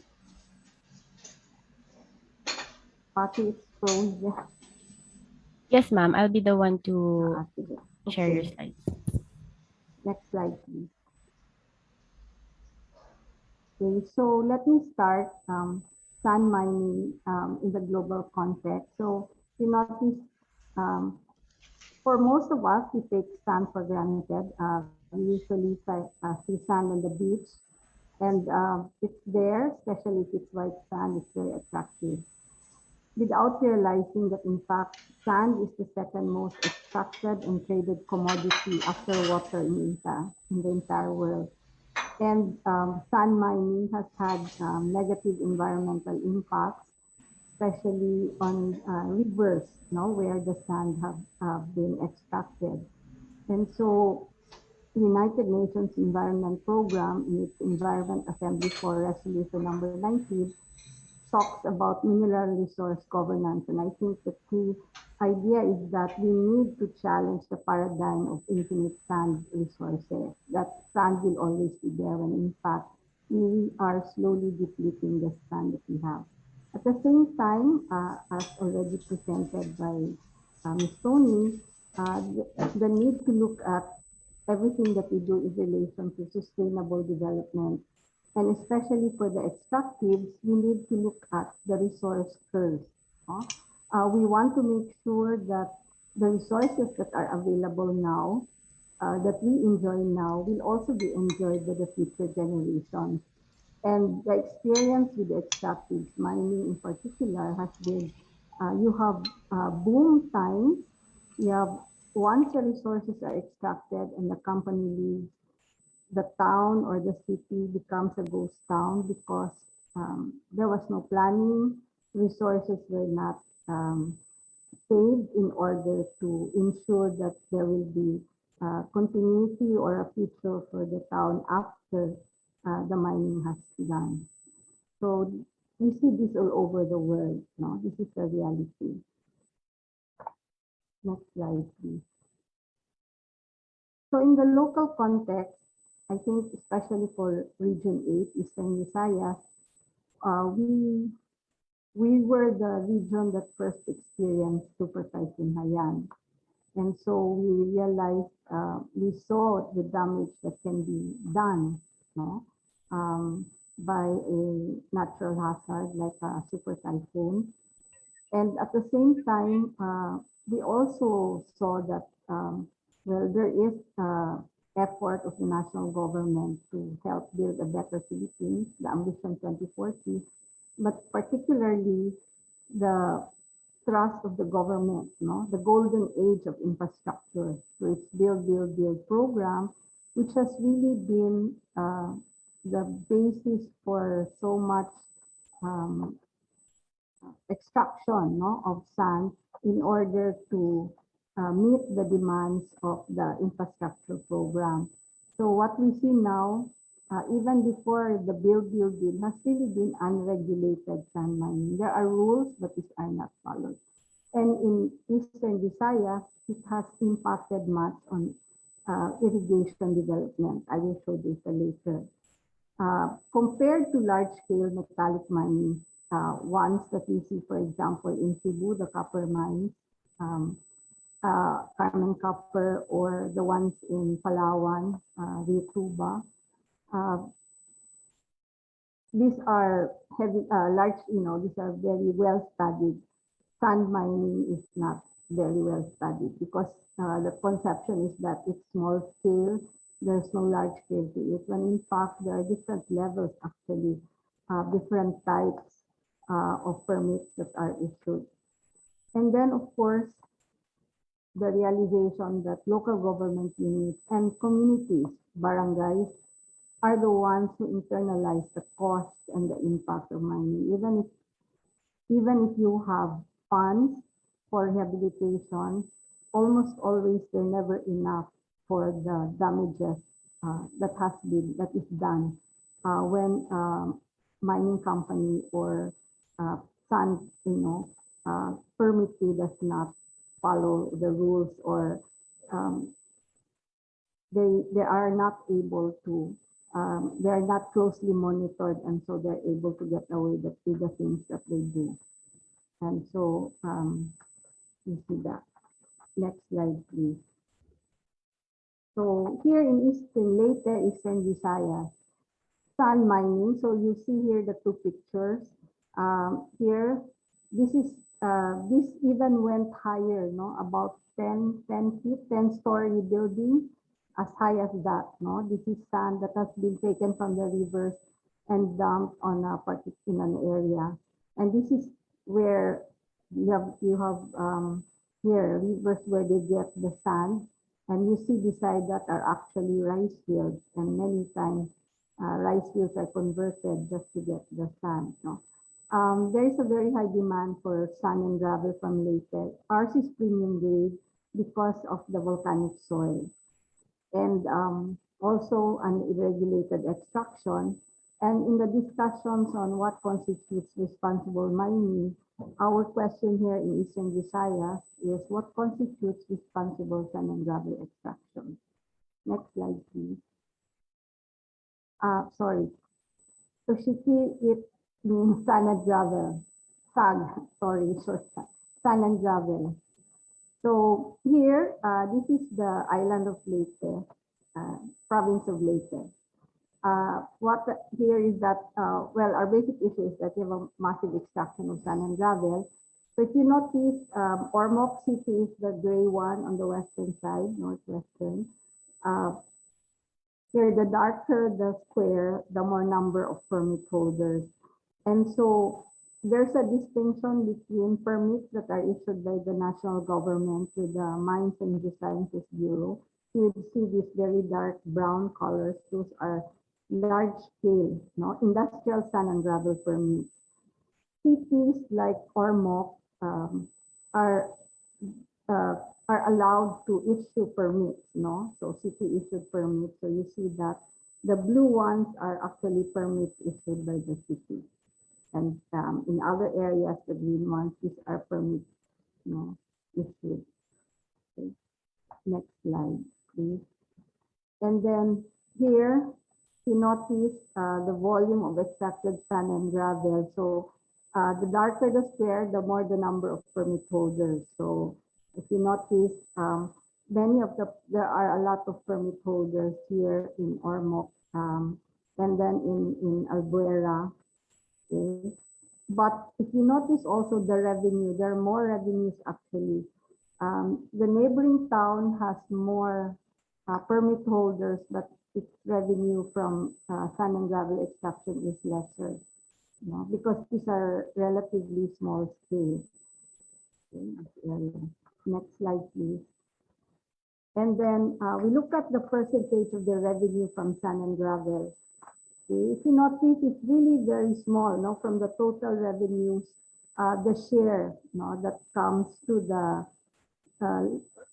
the local government unit. So it ranges around 1%, no, 0.94 to 1%. So very, very small amount for the damage that can happen in the area. Okay, next slide, please. So I was talking earlier about some of the impacts of sand and gravel mining. So this was data in 2017. I called up Mia 2 days ago to ask if they had any updated data. There was none for areas affected by sand and gravel mining, but this data has added already. There's added portion which was because of the approval of black sand magnetite mining in one of the rice areas in Leyte. No? So in 2017, 1/3 of the total service area of the National Irrigation Administration was affected by sand and gravel mining. So you see 40, these are irrigation systems. You had 24,000 plus hectares, 248,000 total service area. 8,000 was affected. So 1/3 of the area. Usually a system would cost about $1 million, no? In the system that is located in, not in Ormoc, but in one of the towns, it costs 1.7 million, no? And it was, there was damage caused by the previous mining company. So that, and then next slide, please.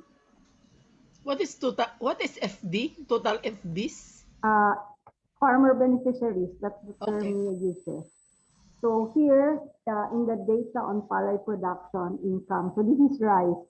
So for in that service area of 8,445, you had production of 67,560 metric tons.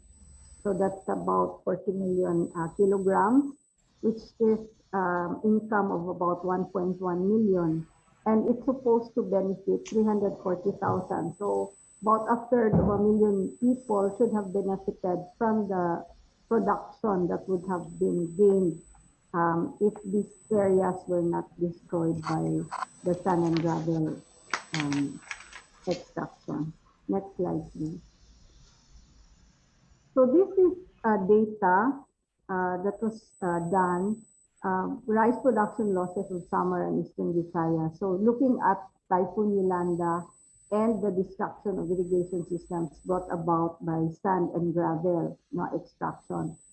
So if you notice, the production losses from areas affected by sand and gravel reached 67,560 metric tons, almost double the losses from Typhoon Haiyan, which is 34,221.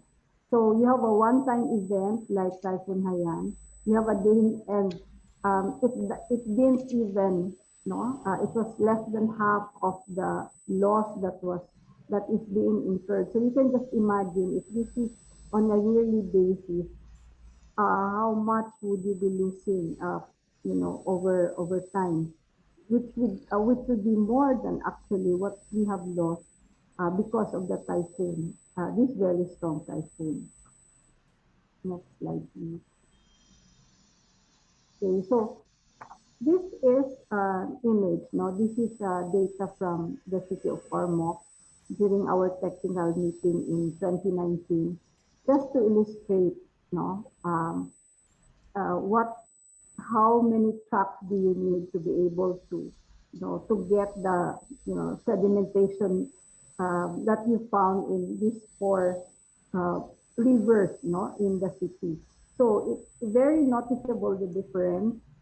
The Tinag-an did not have any sand and gravel extraction. So it was 36.11 milligrams per liter. But if you look at all the other rivers, Panalian, Bagongbong, and Panilahan River, all of them. So what does that mean? you imagine 20, this is a dump truck, no? So imagine how many trucks do you need to be able to fill, to be able to reach this amount. So you can imagine how much, you know, sediment is there, and the implications on marine biodiversity, mangrove, if there are mangrove areas here. So you can imagine the loss, no, particularly to communities and primarily dependent on fishing for their livelihood, no? And and for the women who are likely to depend on the fisher folks, no? Because usually if the, households are fishing, primarily dependent on fishing, what happens is that the men do the fishing, the women either sell the fish or they process the fish to be sold. So you can imagine, you can see now what happens if, you know, if these areas become full of sediment. Okay, next slide, please. Okay, so what we are trying to do and what we hope to do, Ms. Tony presented earlier that they have these vulnerability assessments that have been done by Dr. Porio in other cities. Ormoc does not have its own yet, so this is one of the things that we really would want to do, no? To have an intersectional analysis of vulnerability, adaptation, and resilience in sand mining in the context of Ormoc. But because Ormoc and Albuera, the neighboring towns, share a common boundary, which is the Panilahan River, so cannot separate both. No, when we do the analysis, most likely that will cover also Albuera, because the sand mining is also there in that particular area. So we would really like to look at, for example, at the micro level, how is sand mining impacting on households along the rivers, households that are dependent on rice but are along the rivers. So, and then we'd like to look at how the men and women in these households are affected. Then we'd like to look at also at the level of the local government unit, how is this impacting on the local government unit? Because if you look at it in the next, in the next slide. So if you, okay, so if you look at it, for example, just the unregulated sand mining. So if you look at it, what are some of its impacts? No, you see one, for example, you see, well, the very clear one is the damage to irrigation facilities. And when the facilities are damaged, they can also result to damage to the rice fields or drop in the availability of irrigation water or just water for farm use. So we see right away that all these are interconnected. And so when you have damage to rice fields, you have low crop yields, which can either result to malnutrition for the children or general food insecurity for the household and the community as a whole. And it can also lead to here, no, it can also be, we can also have conflicts because of over the use of scarce water, and also the areas now, rice fields, which may be damaged because they are along the rivers, and therefore scouring, and when the river overflows, these fields may be, the soil may be removed, and so it's possible that, you know, we had conflicts with adjoining rice fields, you know, trying to see, you know, trying to make sure that they still get to use the rice fields, and so would want to protect, you know, the rice fields. Also, the women in one of my field work were commenting on the air pollution, no? Because you have the batching plants where they produce the tar, and also the crushers, no, where they produce the very fine sand already. So here, what happens here is, so now you have air pollution, and then so you have respiratory diseases, which affect most likely children and your older population. And then you also have noise pollution because the plants operate almost 22 hours a day.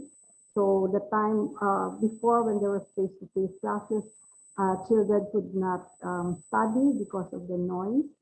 So all this, and then of course you had sedimentation, and then with that you have the loss of livelihoods especially for the fisher folk, and then also damage to the roads, no, because of the trucks that have been moving, no, from using the roads. Actually, these are trucks coming from Albuera, the sand and gravel from the Albuera side, but passing through Ormoc because the ship, they are shipped to Cebu and other parts of the world. So, and the port is in Ormoc. So there's a question in the chat box that most of Ormoc can issue permit. Actually, I will show it later when go to the next slide. So next slide, please. So this is just I tried to do what was done for sand and gravel mining. And I want to point out, no, so here actually your unregulated sand mining, if you look at it, well, the immediate cause would be because the very high demand for Leyte sand, no.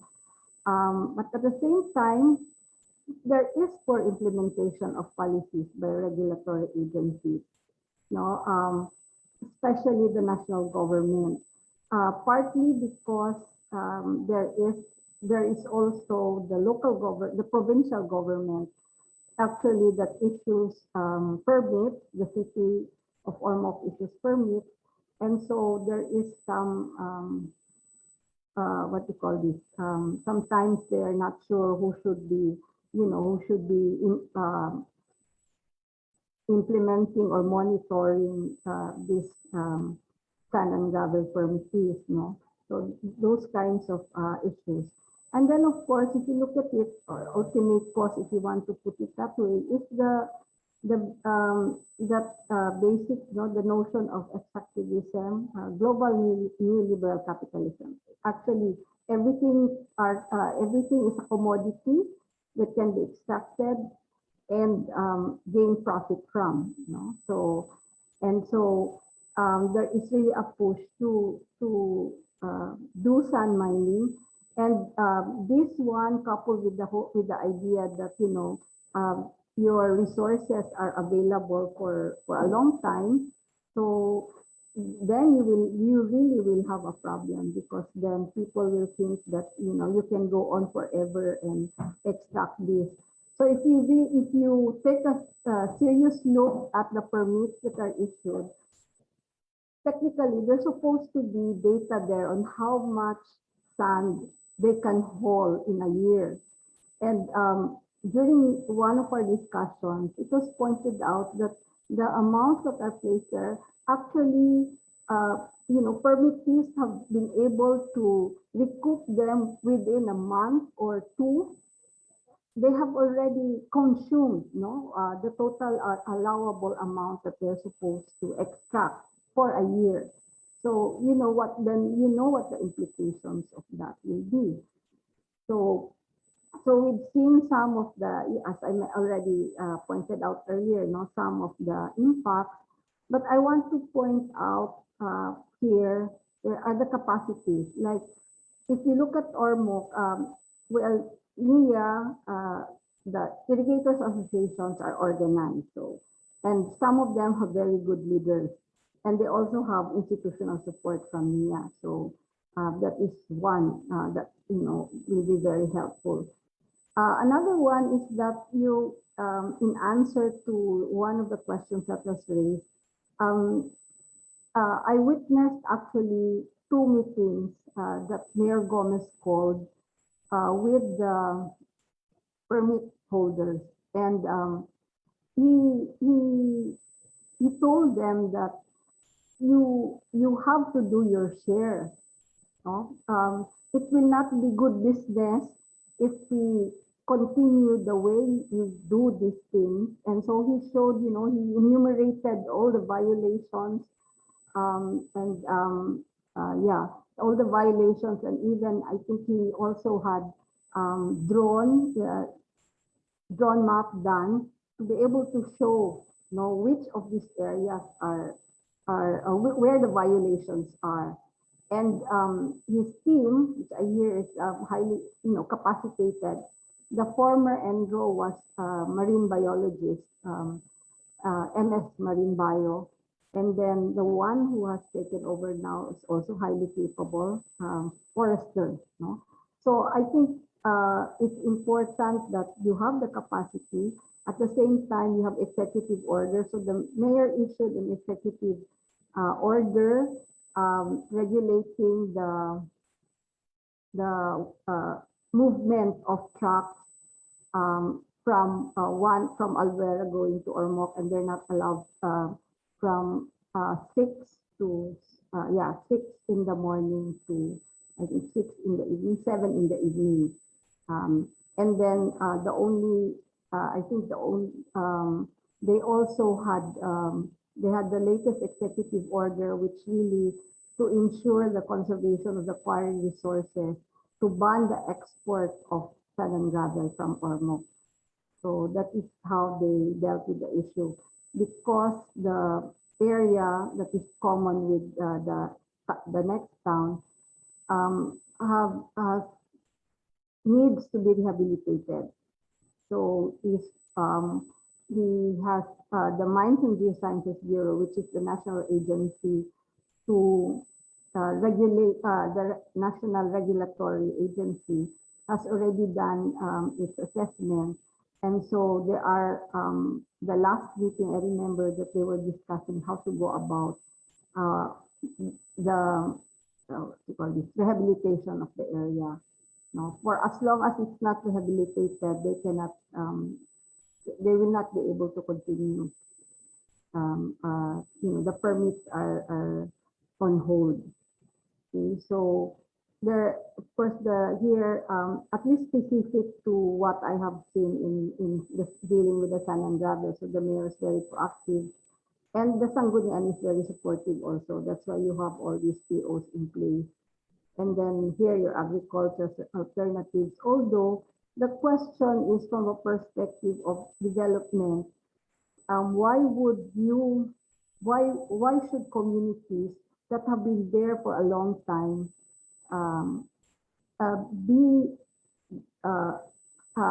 farming communities that have been there for a long time, why are they the ones to shift to other crops simply because there's no more water, and the water has been the absence of the water is because the sand and gravel operations in the river. So now it's the communities that are asked to shift to other crops because you cannot plant rice without water.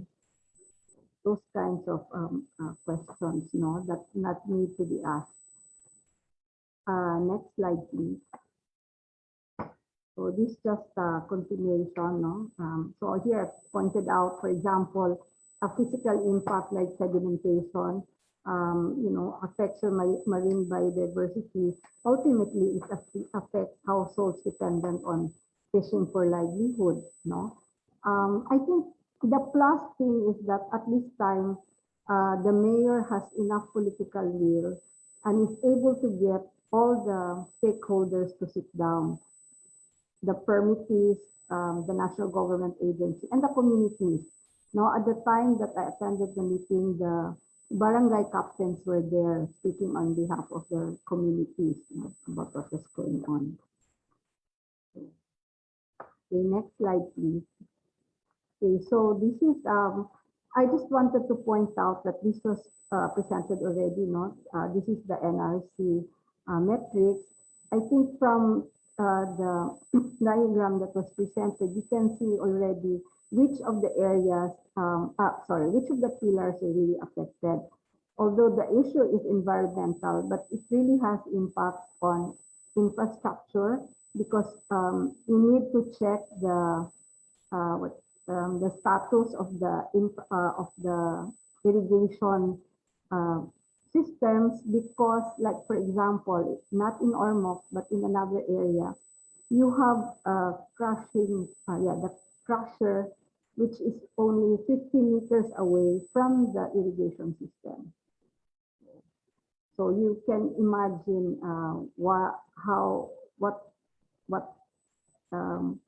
what it is doing and to the irrigation system. And so, and how many farmers are dependent on that irrigation system, but they were allowed to build the crusher beside that. So that's what I mean by, it's an example of really the government is not doing its job, seeing to it because there are laws, there are existing laws, and this is industrial, so it's really the national government's call. And then, of course, it impacts on local economy. Although many will say that it provides jobs, and then, of course, the taxes that they pay. But of course, you look at it in relation to the impact on the environment and impact on the human development, health, education of the children, and also the general well-being of the communities that are near the batching plants and the crushers. Okay, next slide, please. Okay, so here we hope that in doing our social vulnerability research and using of systems thinking, we'll be able not to integrate and show how all these different parts, all these different systems fit together, especially at the level of the city. We would like to be able to contribute to really providing the data, asking the necessary questions so that our local government officials and our local partners, the LGU, will really seriously, think about what needs to be done. And of course, to emphasize really that you need to look at gender, generation, and social geographies. You need to contextualize, that's why I pointed out earlier, for example, there's one thing I forgot to add. There was a question earlier about what's the characteristic of quality of Ormoc. I told this to when we were doing our discussions at the DST. I told the resilience team in Ormoc that I had this observation after Haiyan because I used to go to Manila every month for meetings. And for a long time, I didn't want to go to the Tacloban airport because um, it even after 5 months, it still seemed like what you call this ghost town. No, unlike if you go to Ormoc, although you still have to go to Cebu, but it was like it, it was able to come back to life right away. So I asked myself, is what is the difference?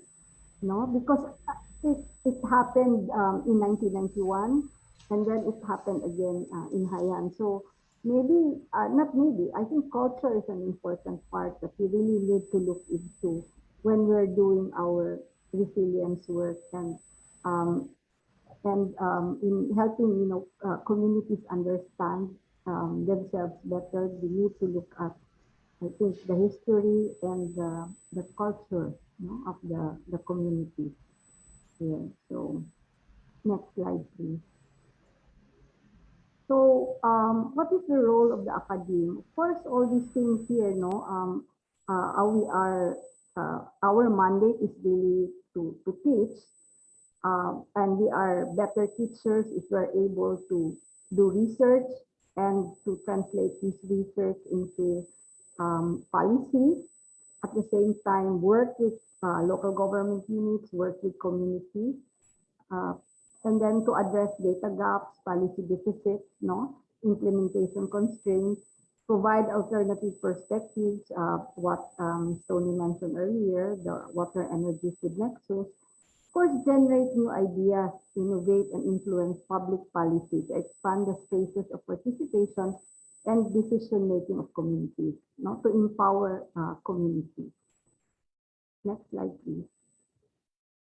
So what we try to do with this project that I mentioned, we actually had a roundtable discussion, no? And this is one of the outputs, no? So we had industry, we had the local government unit and the national government agencies, MGD, EMB, and then the LG here was the province of Leyte and the province of Southern Leyte, and I think Ormoc was here, and then another municipality, and then civil society organizations working in the environment. So here, these are the, this is how they defined what responsible sun and gravel operation is. So what I would just like to point out that we really, I think, part of our role in the academy is to create safe spaces, for multi-stakeholders to continue the dialogue, not just for responsible dialogue, really for risk, how to do the journey from to resilience, and it will demand the engaged social scientists, so create and co-create knowledge, empowers communities and all stakeholders, transform lives by our research, our extension, and our teaching, and hopefully inspire all, to protect our common home, Laudato Si. Unless we have that in mind, we have the big picture, we will always be doing small things and not making a difference. So I hope that in some ways I have been able to encourage you to look a little, what can we do to help empower the communities that we work in, and transform our own lives and be examples to others. Next slide. No, this is not done. It's okay. That's it. That's it. Okay na. I'm not discuss that anymore. Okay, the other thing. Okay, that's all. Actually, these were questions that I raised when Ormoc asked me to look at their data. So this is just an example of what the social scientists can do, raising questions that are important. So these are some of the questions that I asked when they showed me the data that they had on their sand and gravel permittees and the status of the sand and gravel extraction. So that's all. Thank you. Thank you. The wrong ano pala. Thank you very much, Ma'am Tess, for your informative lecture. We now go to, because it's already 11, perhaps we can have 1 to 2 questions per speaker. So if you have any question, we will now move to the question and answer portion. This portion will be moderated by yours truly with Dr. Emma. We will be receiving questions through our Zoom chat box and the comment section on Facebook. We also highly encourage our Asian Peace Builder scholars to take part and send their questions for our guest speaker. Yeah, there are a number of questions in the chat actually. Yes, there are a number of questions for, we can start with the question of Mr. Lance Espacio. I am assuming this is for Ma'am Tess. Yeah. I noted most of the sand mining permits are issued by the city government in Ormoc. Given the hazards and risks associated with sand mining, how is this addressed in the city government's disaster resilience plan? If it's specific to the disaster resilience plan, maybe Koloy can better answer that. For Koloy? Ay, Koloy, share us your real life experience, real life challenges. Yes, ma'am. Well, actually, Disaster. the question was on the why is it no that actually what the city did when especially after the evaluation of the for San and area gravel, the Mayor Richard revoked all extraction San and gravel permits last November last year, no? Last year. Yeah. So there was a cease and desist order for all San and gravel extraction within Ormoc City. What is the following we conducted a dialogue last February, I think February 2021, with the mining operators, no, to discuss really what's to do about especially the over extraction of materials. Uh, as of July 2021, now that's month, again, some of the permittees were doing a very good job no, of rehabilitating and protecting the area sa ilang sand and gravel operations area. They're now again allowed to operate both in the, but again, it's their it's their responsibility to maintain and to rehabilitate the rivers where the sand and gravel materials are extracted. As per text from the Environmental and Natural Resources Office in Ormoc, they are about 7 permittees are now again allowed to operate within Ormoc. But But before, most of them were operating in Ormoc actually. but Some of them are Koloy, extracting. Yes, yes, ma'am. I mean, I'm really curious. I mean, because it's really clear that those who are extracting sand and gravel should really reduce their extraction and should create alternative income streams for them.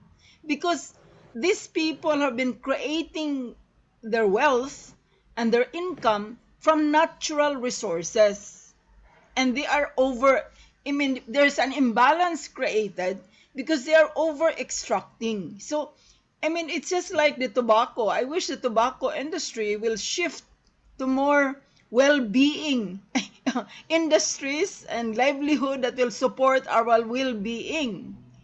So I hope, the people there, I'm sure they're angry with the local government because they think, you're depriving them of their livelihood, but don't realize that. So maybe we should think about, reorientation, recapacitating, and perhaps, you know uh, point to some more enterprises that will promote equity and sustainability rather than destruction of our natural basis of our living, no?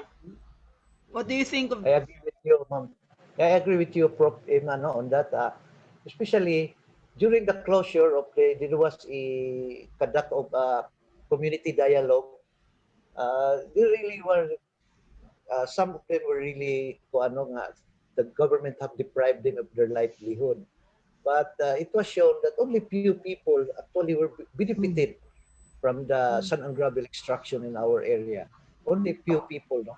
Uh, but actually, again, it's a balance between economic and I think Yeah. but also the sand and gravels are also needed for our infrastructure, the build project, especially for Yeah, but Ormoc. It, Koloy, I uh, think we have to think, yes, cement is with the one of the between major sources of greenhouse gas emissions.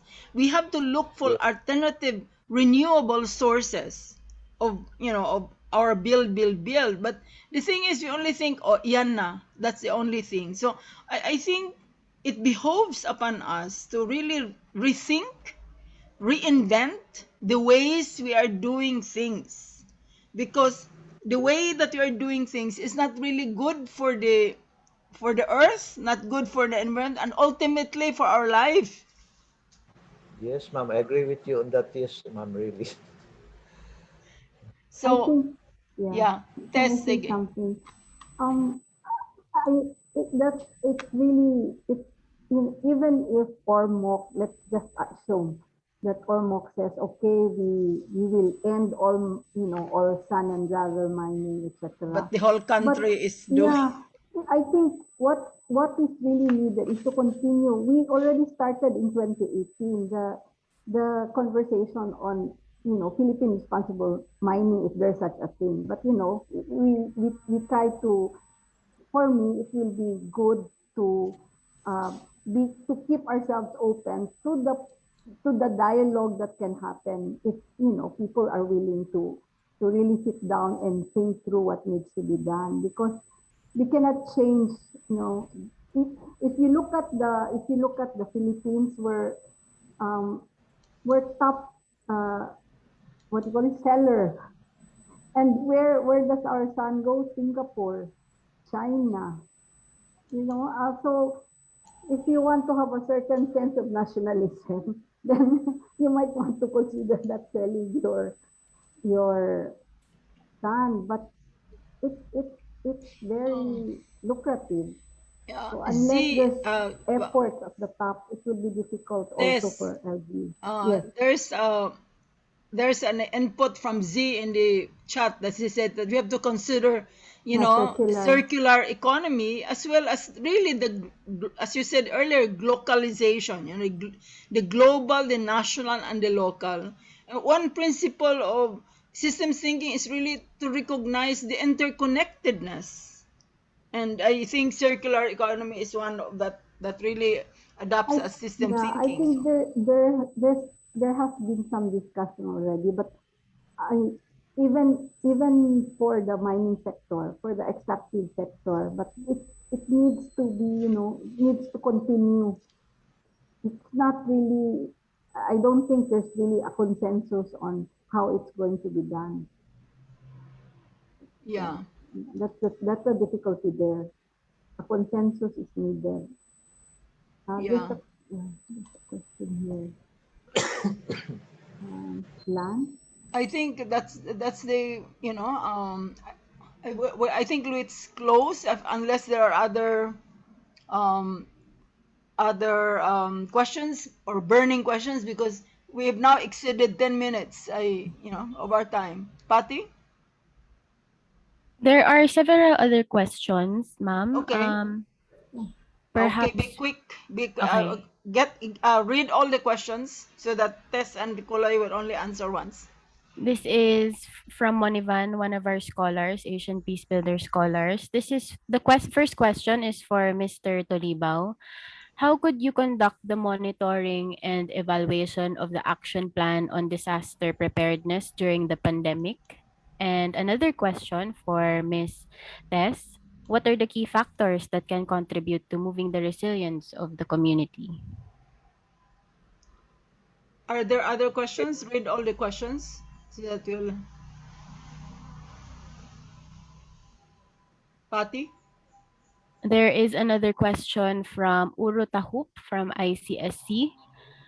There is an existing technology in transforming glass bottles into sand using jaw crushers and hammer mills, as well as standalone glass bottle.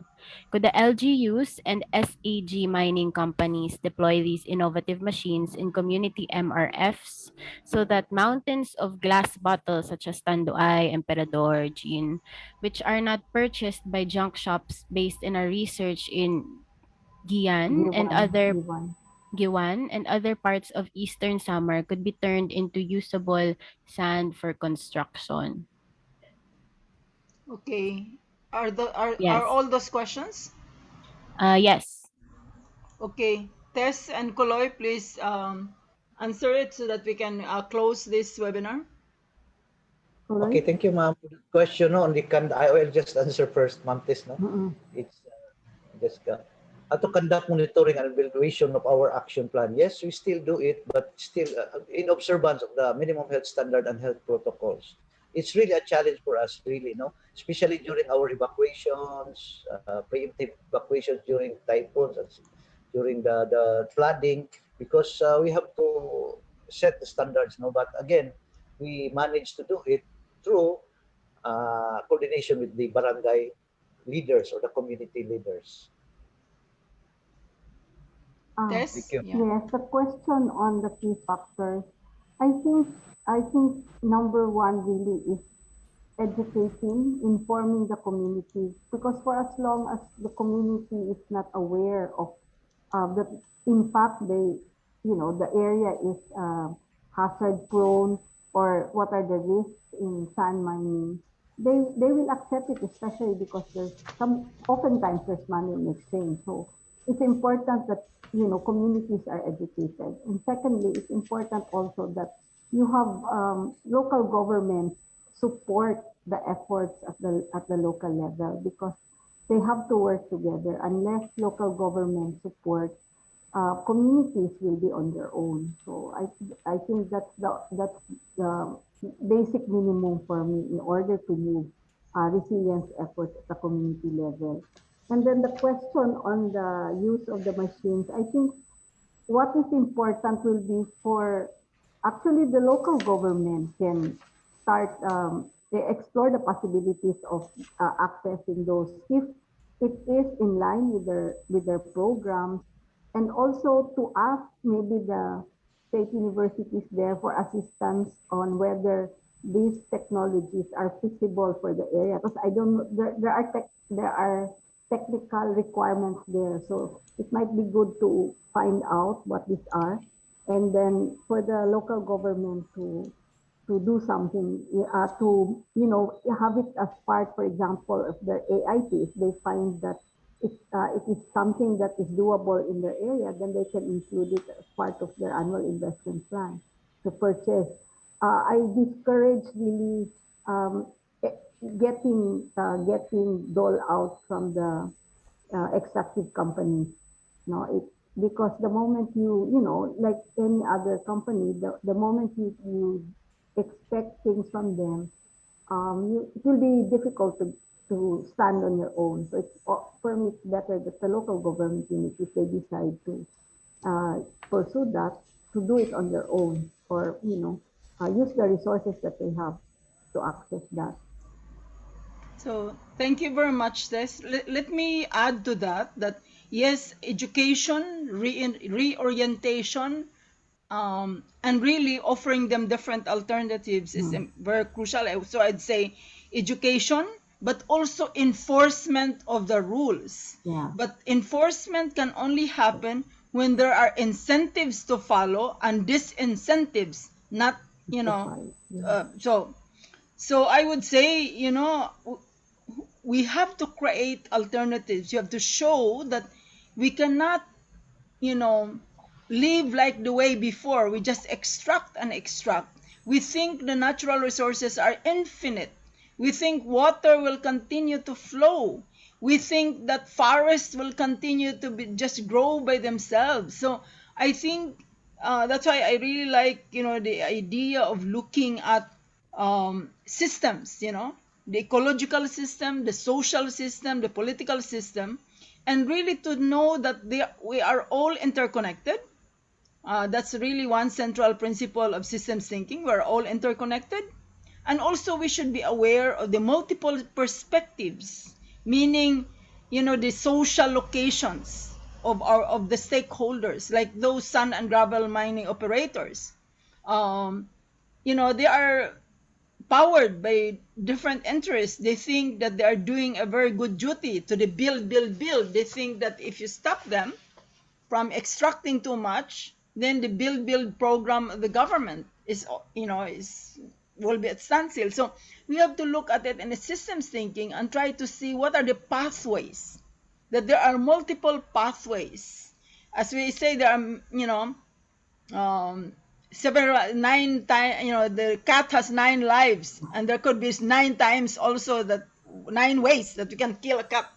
So although Deng Xiaoping said he doesn't care what kind of a cat unless it catches the mouse, I think we have to revise that a bit and say we had to look closely at the interconnectedness of our lives and how our well-being is very much affected by the function of I really like Mayor Gomez. I mean, I was thinking, when I was listening to Mayor Gomez speak, I was thinking, oh, this is like general equilibrium theory in my graduate school.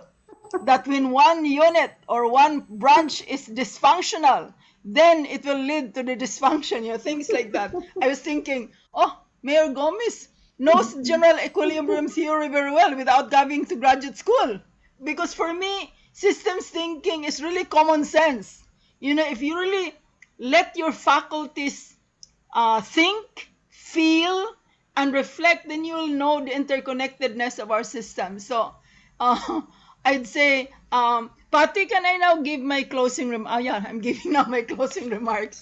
So in closing, thank you very much, Tess, Coloy, and Mayor Gomez team. Thank you to the VSU team also. I'm really encouraged, and I really, actually, when I was looking at Coloy's presentation and your test presentation, I told myself, oh, in my classes, I always tell them, there's only one formula. Risk is a function of hazard. What is the hazard? Is it flood? Is it what exposure, vulnerability, and capacity? So who is exposed? What's exposed? What are the impacts of that exposure to the level of vulnerabilities of the different groups who are vulnerable? And then what's their capacity to respond, to co-create alternative solutions, or to define what should be the alternative pathways that we can forge. And for me, really, we have been so spoiled to think that we can go on forever using the earth's resources without suffering the consequences, or for that matter, compromising, as Tess said, quoting the Brundtland Commission, that we should consume the resources such that there will be enough left for our future generation, our children and grandchildren. Okay, so thank you very much, Tess and Kuloy, and I'm really happy that we have this illustration. I wanted the students to see how is systems thinking applied in risk governance. How is systems thinking applied in, say, environmental governance, like in sand and gravel mining. So thank you very much for the excellent questions coming from the scholars and from the audience.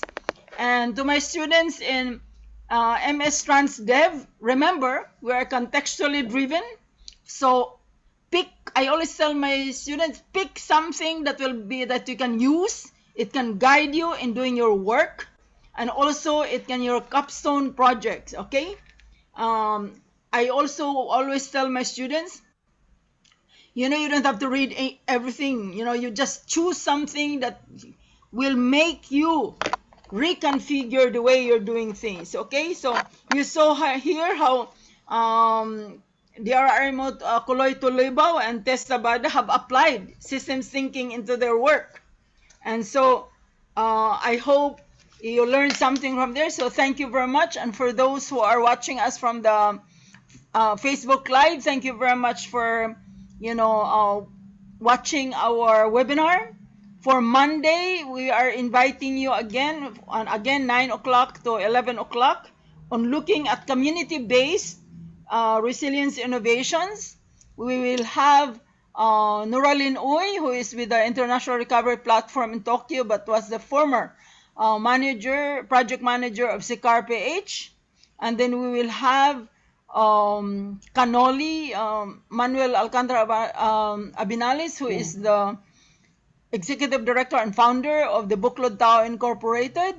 We will also have Clarissa Miharis, who has been with us since last year in terms of working with the youth of Buklod Tao in her project,